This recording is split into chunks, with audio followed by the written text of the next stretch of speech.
Gerry, how are you? It's good to have you with us. I'm good, Eric. How are you? Brilliant, thank you. Yeah, absolutely. Where's home before we start? Where are you broadcasting live from? I'm broadcasting live today from Glasgow, East End of Glasgow. Right. We recently moved into a new flat a couple of months ago, so just getting used to the new space. Yeah, absolutely. Was that a lockdown sort of COVID related move? Was that during the lockdown phase and all that you moved house? After the main lockdown, in between what is now a second lockdown. Right. But yeah, we're going to be around in the East End of Glasgow for a while now. So we decided to buy into the market just now. Quite right too. So we're going to pick up on some of the travels that you've done in your life, because you've had quite an interesting life in terms of what you're doing just now, and in terms of where you've been. Right. So that's quite an interesting element to this. So what I'd like to do, for those who don't know you, is clearly we'd like to build up to Extincts. That's something we'd like to talk about today, because it's the reason you're wearing the t-shirt, the hoodie's behind you, and yes. it's a lovely thing that you guys are doing. So let's build up to that. But if we could, just to unpack it a little bit, and just to put a bit of context around it, just to let people get to know you, can we go back in history from, where you grew up, where you went to school, and how you got into the sort of CI business improvement world? Yeah, so I'm originally from the South Lanarkshire area. Crux is my hometown. I still have a number of family who are based there. School, family life was typical, pretty stable, good fun.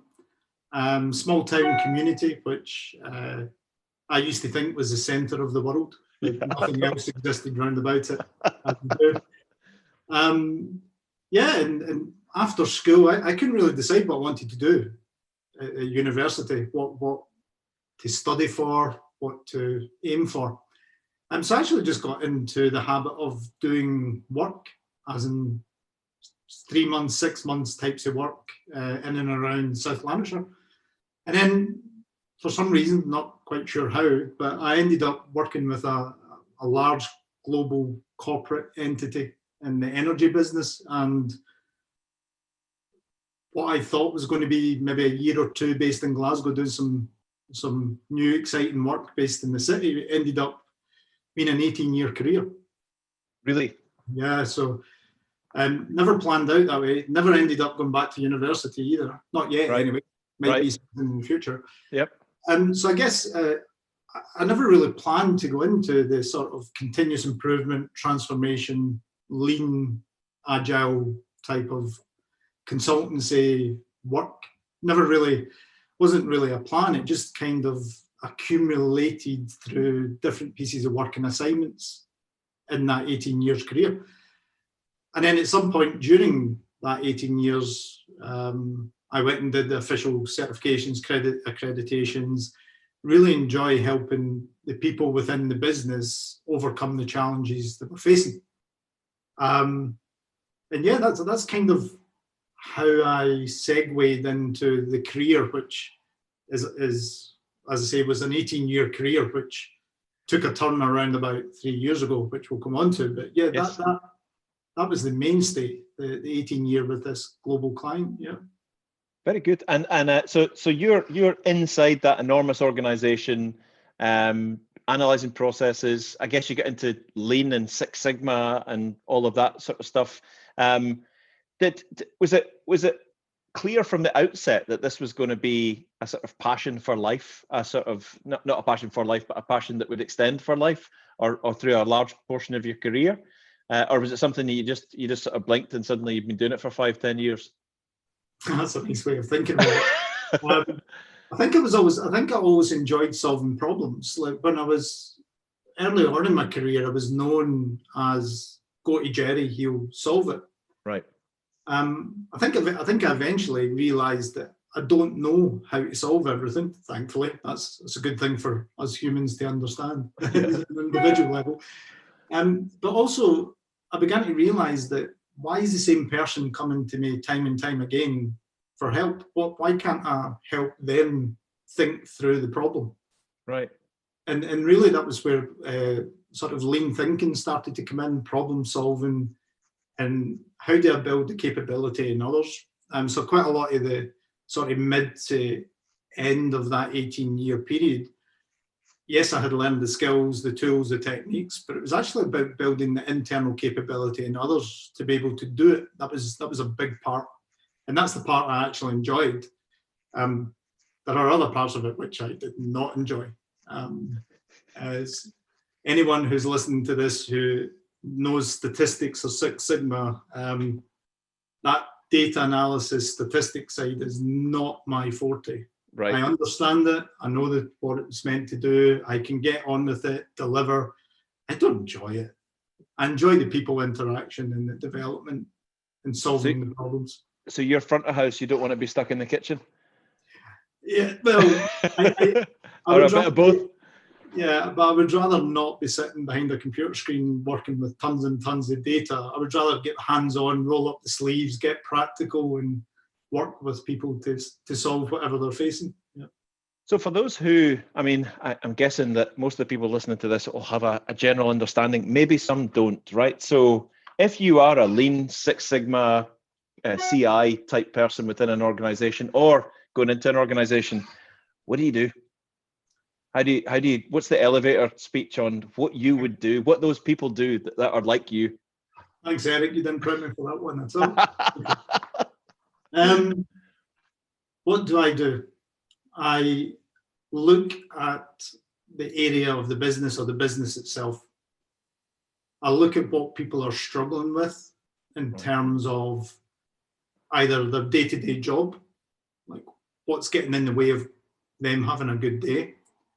I also help leaders think through what do they need to go after, what do they need to unlock in their organization to deliver either their goals, what they've budgeted for, or take advantage of an opportunity they wish they'd time to take advantage of. And really, I bring that sort of trusted advisor lens. It's unlikely that I walk in there knowing exactly how to solve the problem. But through the sort of observation of how things are working or not working, asking questions, getting groups of people together, framing a problem and collaborating together to work through it. You know, I'm not the expert in every problem. The people closest to the problem are generally the experts because they see it day in, day out, they feel it day in, day out, but they're probably too close to the problem. So people like myself will go into an organization with that fresh eyes lens and bring once we see and observe things and understand why they're happening, then we can bring tools and techniques that maybe the organization or individuals didn't know about. Yeah. And that's the practical element. We bring practical tools that when people adopt and know how to use them, it frees them up, it gives them the boost, it overcomes the challenges they had and gives them a positive impact. Lovely. I think that's a beautiful way to put it. Thank you so much. So for anybody out there who was wondering what this lean malarkey, Six Sigma, CI, Scrum, Agile, whatever it might mean, that's it in a kind of nutshell. You know, way more technical, clearly, but yeah, that's it. Thank you so much. So you're doing that for the big global energy company, and you get taken abroad, right? That's part of the deal. Yeah, around about halfway through the 18 years. It really, it wasn't part of the deal. It wasn't as if I signed up in day one going, yeah. But quite interestingly, one of the first jobs I did was get sent, or the first couple of years, one of the jobs, it was a great, 6 months in Dublin to go and work with one of the offices in Dublin and work through some of the issues and change some of the stuff that was going on. So as a sort of 20-year-old being told, you're going to go to Dublin, you're going to get put up in a nice little apartment, you can fly back and forth whenever you want, and it was crazy. Let me think about it. It took me a while, I think about a nanosecond to agree to that. But it sounds glamorous and stuff, but it really was hard work. But later on in the 18 years, lucky enough, my wife and I were lucky enough, we spent some time in Kuala Lumpur for a couple of years. North Canada, we spent a few years there. We spent some time in Italy, and we've spent some time based in Southeast Asia in Borneo. So you don't realize it when it's happening, but going back to that point of I thought Crux in South Lanarkshire was the centre of the world, and going round and experiencing that, realising just how little I knew about the world, was really eye-opening. I bet. And entirely grateful for the experience and everything that brought with it, even the pain that it brought with it in terms of some of the jobs and some of the aspects. But being able to travel the world and see things from others' perspective, out with your own bubble, is invaluable to the sort of route that I'm now on. Big time. However, you saw some things that sort of etched themselves on your mind, particularly in terms of the environment and things like that. Do you just want to walk us through when you had some of these kind of like, were they life-defining moments when you looked at some things and saw some things that were happening in these areas that you were in? It's hard to say. Hard to put it into life-defining, but definitely aha moments. Right. For the first couple of assignments where I was abroad, you never really clocked that you were in an area of privilege, a role of privilege, and you just thought it was the norm that you were going through. And then you began to realise that as you grow accustomed to what was happening locally, especially within the communities you were working with, actually things were not as rosy as what they seem. We definitely in Southeast Asia. In Southeast Asia, I mean, the rapid development in Southeast Asia, modernisation of a lot of countries, on the face of it looks amazing. It feels amazing. You can feel the energy when you're there.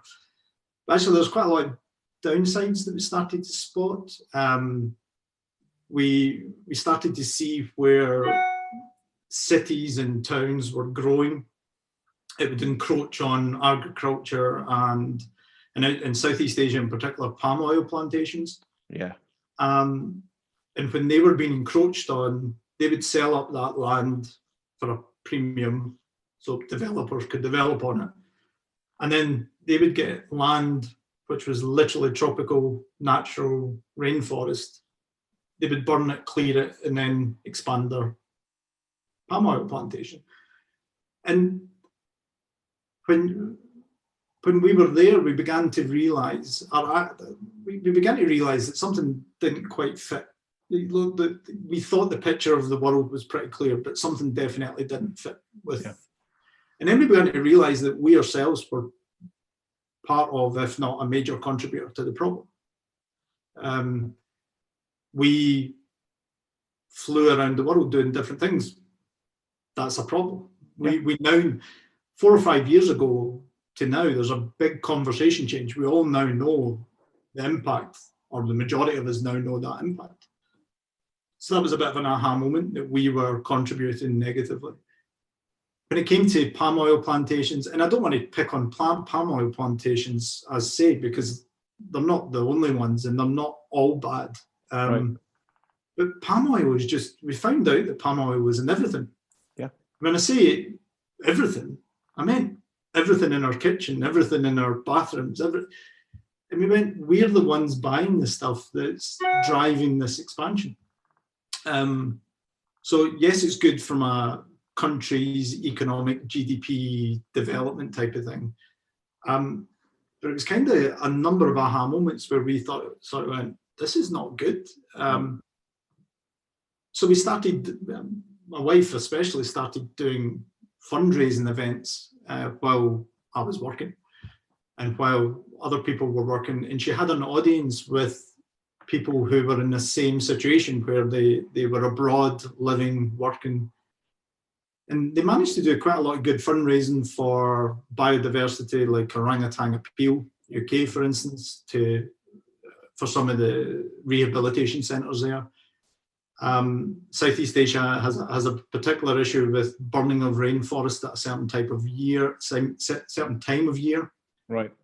And the local firefighters are not really funded well, so there was a lot of fundraising going on to buy equipment to then ship to the firefighters to tackle the rainforest blazing.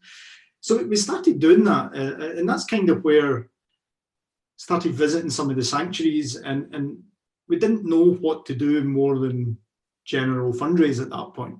Yeah. But there was definitely a switch. I've got a few aha moments within a space of about a year and a half that really contributed to the shift that we made afterwards. Very good. So your wife's doing all this sort of fundraising and stuff like that, and I guess you came back to the UK, or did you start sort of eking into what you're doing now then? When was the change? I think the main change was when we were back in the UK. Assignment had finished in Southeast Asia. Didn't really want to be aging parents was also a thing. There was a couple of scares when we were in Southeast Asia, and the government had our passports to do work visa renewals, etc. Sure. And we got the dreaded phone call of, parent X is in hospital, needs to go in for emergency surgery, and you can't do anything. You're stuck. Yeah. We decided to come back to the UK, be closer to family. The only place I could actually go at that point was a job in London. And in the back of my mind, I'm thinking, back in London, everything will feel back to normal, in inverted commas, whatever normal is these days. Whatever that is. Exactly. And it didn't happen. Within a very small number of months, I found myself doing the job I quite like doing, but really just not enjoying the situation I was in. Right. And I began to realise that I don't actually know where this job is taking me. I don't know the purpose of, apart from the day-to-day help and interaction, I actually don't know what the purpose of what I'm doing is. Mm-hmm. And when I had a chat with some of the mentors and friends and HR people within the organisation, they were trying to help me find a path out. But the path out was going to take 4, 5, 6 years. And I'm just like, doesn't feel right. And no. I began to worry for myself that I would end up just staying in the job because it was stable, staying in the type of work I was doing, staying with a big organisation. And I would end up 10 years down the line really regretting it. Yeah. So that was it was really in the UK that all came to the head. So you made a decision to take a new path. I did. And on that road, on that path, you discovered something about what maybe your purpose was here. Is that fair to say? Do I truly understand what my purpose is? Probably not. I found a different purpose, maybe. Right. Is definitely the way to frame it. So, yeah, I had a look, and there was this organisation called onpurpose.org, and they put on an amazing 1-year programme where it's very difficult to get into. Didn't find that out when I first approached them, but the process they went through. And really what they do is they take people who already have an established career, typically 7 to 10 years into their career. I was a bit of the outlier and older. And what they do is they actually teach you sort of social entrepreneurship, social entrepreneurship, social leadership. So how do you, it was like a very condensed MBA, but from a positive social impact or a positive environmental impact. Wow. It was a paid program, so I was paid to be on it, a small sort of stipend salary. And really, it was a hands-on practical approach, which perfect. Well, so that year, I spent 6 months with a tech for good company called Lightful. Awesome startup. I went from, a company with 90 to 100,000 people to a company of 40. Yeah. And in the space of 6 months, I had to deliver quite a strategic piece for them. So it was amazing. But I guess to the key people within that group of 40, having that breadth of knowledge and experience that you brought from that 90 to 100,000 person company and where you've been in all of that must have been a marriage made in heaven, maybe. For some, maybe. Others found it overpowering and a little bit intimidating. But once they got to know me, and once I got to know them, it was just all gelled. Yeah, exactly. The other sort of 6 months of that was interface, and interface make flooring. But they're pioneers in the sort of circular economy, low carbon. So the big thing just now is a lot of companies talking about net carbon, carbon neutral. 2 years ago, 2.5 years ago, they were launching their first carbon negative product. And they had gone through the 80s, 90s, and early 2000s, stripping out carbon from their products, their factories, their supply chain. If you ever get a chance, there's the book Ray Anderson, it's Confessions of a Radical Industrialist. I can't remember the name of it. I'll ping you the name of it. Please do. I'll put it up on the thing for everybody else. But he's one of the four thinkers. He was an industrialist, very successful. Had carved out a global market for himself in the flooring industry. And someone actually just asked him, what's the impact you're having on the world and how are you going to reverse that? And he couldn't answer it. And he just started a journey of 20, 30 years of doing that. And a lot of carbon neutral and net carbon type approaches, a lot of companies look at their case study and what they've done. And I got a chance to work with their innovation department alongside an amazing woman called Augustina Memoli. And we had a great time. And within that 6 months, we set up reuse, repurpose partners who would take flooring, which was destined for landfill, and reuse it within charity, community, and that type of sector, or they would repurpose the flooring into other products, and so that they could extend the life cycle of the materials rather than put them in landfill. So that year just broke me out of the sort of corporate model career path I was on. It was a shock to the system. I bet. Yeah. So that was the whole on purpose thing. So you're beginning to really alter your perspective on what this could be all about. So let's there were some. So the interface piece was really interesting too. But let's take it right up to the present day, and let's talk about Extincts. Where did the idea for it come from? What was the kind of root of all of this? And just explain and unpack what it's all about, because I think it's fascinating. Is this a 3-hour Joe Rogan podcast? Well, if you want it to be. I don't have any weed or bourbon. No, let's not go down that route. Let's not go down that route.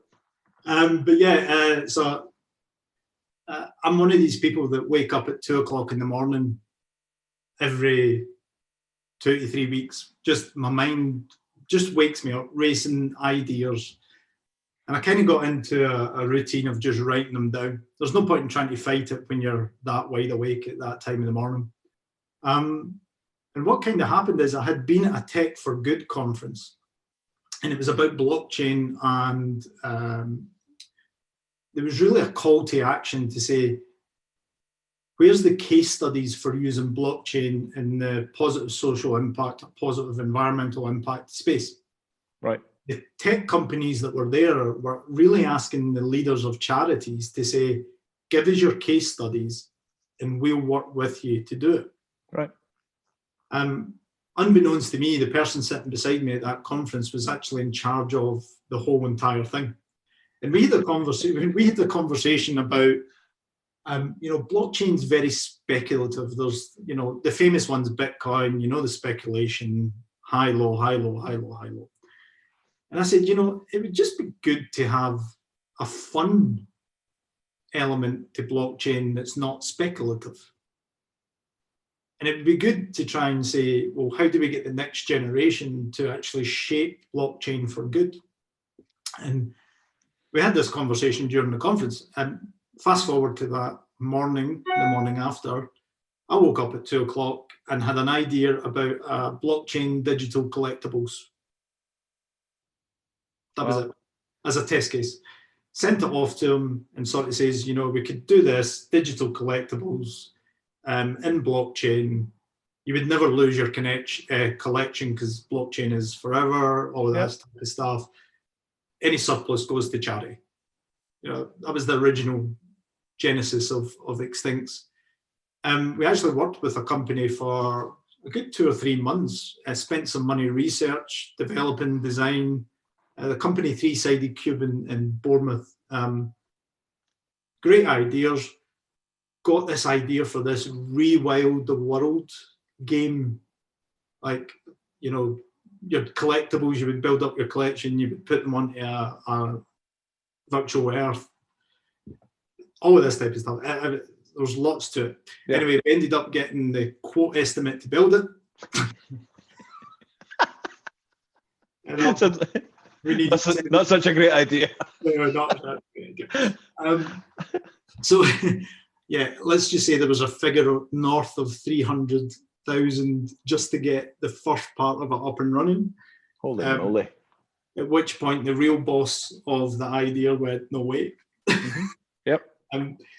And maybe about a couple of weeks later, I was in front of a couple of angel investors having conversations with them, and they just looked at me and went, you're not going to spend 300,000, you're going to spend close to $1 million trying to crack this. And I just went, nah, it was the idea was sparked because of this blockchain conversation.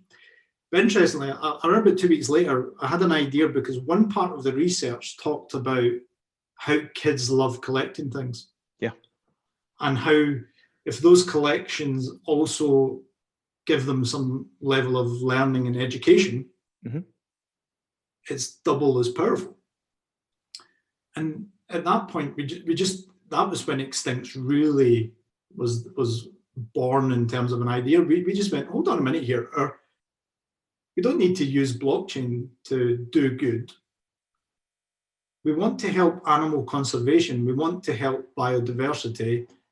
And we want to make sure that the next generation don't make the same sort of assumptions and mistakes we've made, or were never privy to the information to make the choice. Yeah.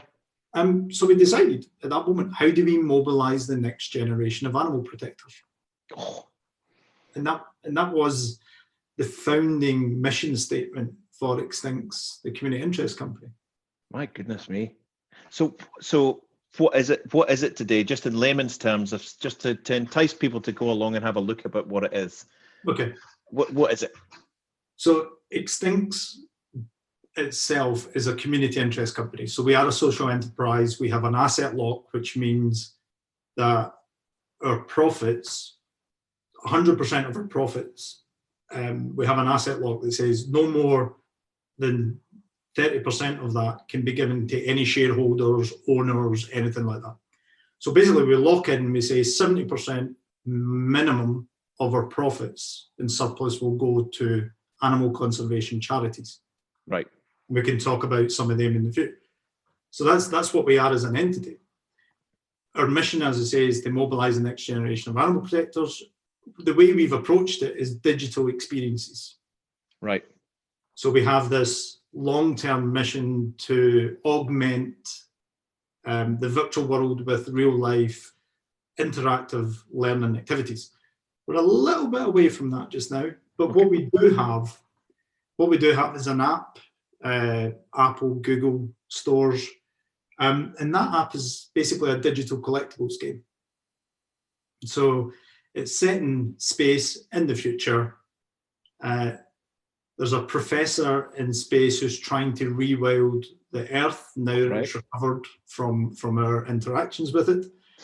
And you log into the game and you've got your wee avatar who's helping the professor collect basically bits of information on animals.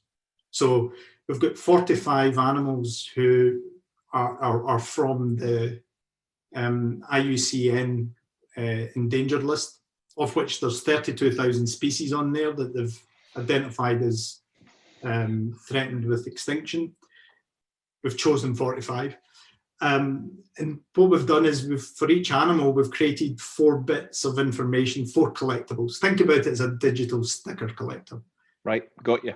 And what we've done is we've tried to build it around a community where the app users can get cards, a bit like a sticker book card, get some duplicates, trade them with their friends the way they used to do with, you know, trump cards, with sticker books. I used to do the FIFA sticker book type stuff. Yep. Panini. Panini, yeah. Yep. Panini sticker books. So you would trade duplicates. So we got that up and running. We got some early interest, but it's this chicken egg thing. You know, you need the community to keep it interactive and going. But you're starting off without the community, so how do you keep it going? So we've also included some, you know, mini games which allow people to have a bit of fun and then increase their collection through the mini games. And each animal piece of information has information on like habitat or size or what they eat, you know, stuff like that. Very good. And this is our original piece, our original product. But we very quickly, we also realized that independent indie app developers, there's not a lot of revenue in that, you know, without using manipulative techniques, which we're trying very desperately not to. We're trying to stay very much away from that. Yeah. That's the whole tech for good angel on my shoulders. So we also have an ethical clothing range, as you can see from you wear it well. Yeah, and what we do is we've chosen a partner called T-Mill. T-Mill use, you know, ethical sourced organic cotton, renewable energy, no fast fashion. We don't have a stock and an inventory of these products. It's when you order from our store, then it's made. That's the way the world should really be. Yes. Only when you order it should you consume the energy, the effort, the resources to make it. And what's amazing about this partner is, after I'm finished with this T-shirt, I can give it in a charity shop, I can give it to someone else, or I can send it back to them and they will re-mill it, they call it. So it's a bit like touching circular economy fashion. Yeah, yes it is. So we've got this product line of clothing and this app, and really it's all about trying to increase the message just now. Our short-term focus is, how do we attract people to the message? How do we get them involved?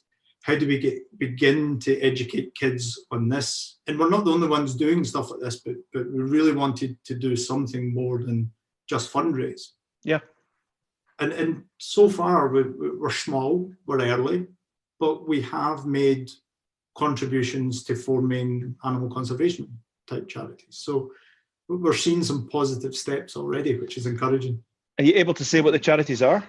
Yeah, I mean, there's so many good charities, and even how do you pick them? I know this we really debated about this, and the more you bring in early, the less amount of money you can give. So we did something really simple, practical, as we say. And myself and my wife, the other founder, we got a choice each. And we had a really good digital tech team, and we gave them 2 votes. Right. And they voted for the RSPB. Right. Cool. And WWF. Right. Now, we were like, okay, but they're big charities. But anyway, that's what they wanted. We donated to IUCN because that's where they're doing so much work to try and really understand what's really going on with what's really going on with species that are threatened by extinction. I'm not familiar with the IUCN. What's that? It's the internet. Oh, here we go. I always call them IUCN, and I can never remember exactly what it is. The International Union for Conservation of Natures. That's it. Yeah. Brilliant. Well remembered. So and they've got a red list. If you Google IUCN red list, you will literally see all the information on all these endangered species, where they live, the habitats. It's quite sobering. And we wanted to, just to send kids there would be a little bit too much. It's a bit too, it's got all the Latin names, the official names and stuff. So we wanted to take some of the less known creatures out there and put them into this game format to try and do it. So that we felt we needed to contribute to that. And then the other one is Orangutan Appeal UK, which is the one that we really started helping away back when we were living in Borneo. And I have to say that we had no qualms about making them one of the 4, because when you stand face to face with a mature male orangutan and you look in their eyes, there's wisdom there, right? Oh yeah, it's frightening how connected you actually feel when you get that chance. I know. And what we do as a human race to species like this just doesn't make sense. No. So we felt, nope, that has to be one of the 4. And we would love to go, our final place is our community of users will vote in the minute on where to put donation, surplus. We want to get to that, but again, it's a bit far off, that one. So for that, you need users, and you need to grow this community. How can we join up with this community? Where do we go? What do we do? I guess the clue is in your name on Zoom here, right? Quite clever, isn't it? Yeah, it's very clever. Well done. Well done. Good advertising. So is that where you want us to go? Extincts.org? Yeah, I think that's the starting point. There is a landing page there that has it, information on the game and information on the clothing range. If any of the people listening, you're looking for something to do with your kids aged 6 to 12 over the Christmas period or beyond, and you like collecting things together, go to the app, download it, it's free. You can start your collection for free, get involved in the community. If it's a matter of, well, we're not really into gaming or collecting, go and have a look at the clothing. Yeah. Most people wear clothing. Most people.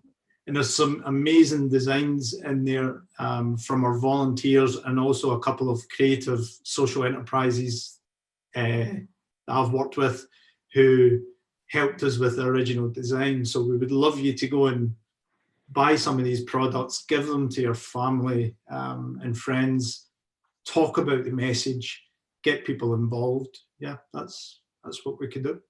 I think it's absolutely brilliant. I think it's absolutely wonderful. And if there's ever a cause worth getting behind, it's something like this, right? It's something. So what you're offering is not just give us some cash and we'll do some good. It's join in with us in a community. We can learn, our kids can learn. And I love, what is it you say about mobilizing the next generation? What is it, your phrase? So the mission is to mobilize the next generation of animal protectors. Oh man. And we've been toiling with this because interestingly, is it just animals? You could argue that biodiversity is wider than animals. Plant species are just as under threat. But you have to start somewhere. So we kind of kept it as animal protectors. I love it. Absolutely love it. That goes. So, yeah, I think it's just fantastic. And, extincts.org, head along, as you say, if you want something interesting to get the kids involved with over Christmas when they're bored with all their toys, get in and do something interesting and really worthwhile for the planet and for animals. Listen, I definitely do not want to dilute the message of what you're talking about, but I'd like you to give a bit of a shout out, just a 30-second shout out for other things that you're involved in that are fairly high priority. So Impact Tara and Sported, is it? Yeah. So not like everything we do for Extincts is for free. It's not. We don't take salaries. It's a coalition of the willing in terms of volunteers, we call it. Brilliant. So my day job alongside Extincts, moving it along, is a consultancy firm called Impactera Limited. And what I've done is I've taken the core of what I used to do during the 18-year career corporate. And what I'm trying to do is say, how do I give these techniques, how do I build that internal capability in social enterprises and charities? Because most of them do not have the time, skills, or financial resources that the large organizations do when I help them. So how do I do that? And I'm in the transition of making that. So I do have some work with Impactera, which is still based in large companies. Right. But we use the surplus of that fund to pay it forward for social enterprises and pro bono work for charities. And we're even earlier with that one. But yeah, we've got some good partnerships already. One of the companies, Practical Business Improvements, we have an impact arm with them. I do some work with them as well on a corporate level and SME level, so good partnership there. Outside of that, pro bono, I'm a mentor to Sported. So Sported is a charity for sports clubs. Again, usually run by amazing people who are interested in the sport, but maybe sometimes lack the business acumen governance side. So I help them think through some of that. I think a couple of boxing clubs and a famous Glasgow football club so far. I won't go into the details of that, but yeah. How to split your audience in one? No, luckily it's not professional football. This is amateur charity youth football. Just amazing people trying to do amazing things and just need a little bit of help. And yeah, I'm on the board of a charity, a local community transport charity, because I just wanted that mixture. And so it's busy, but it's now when you talk about purpose, my purpose is I still find myself thinking about, I'm still discovering my purpose, being involved in these things. And as long as I'm enjoying it and seeing the positive impact for others or in general for Earth and nature in general, and I'll keep doing them. What a beautiful place to finish. We've come full circle because we started speaking about finding your purpose and finding your sort of groove in the world. Listen, we wish you all the support in the world. We're going to put up links to Extincts and all that on the little bit of blurb to this. I think it'd be lovely to, if it's okay with you, with permission, to maybe come back 6 months or so next year, see where you are on this amazing journey. I'm up for that. If nothing is moved in the next 6 months, I might delay you by 6 months. But We'll cross that beautiful bridge when we come to it. No, it's an absolute pleasure to have spent some time with you. And if this can get, one or two people to even visit your website, it's been a good thing to do. But I suspect there's going to be a little bit more. So so thank you so much for spending some time with us, Gerry, and we wish you all the best in what you do. Thank you very much, Eric. It's been a pleasure and I appreciate the opportunity. Thank you so much. We'll see you soon. Cheers. Bye-bye.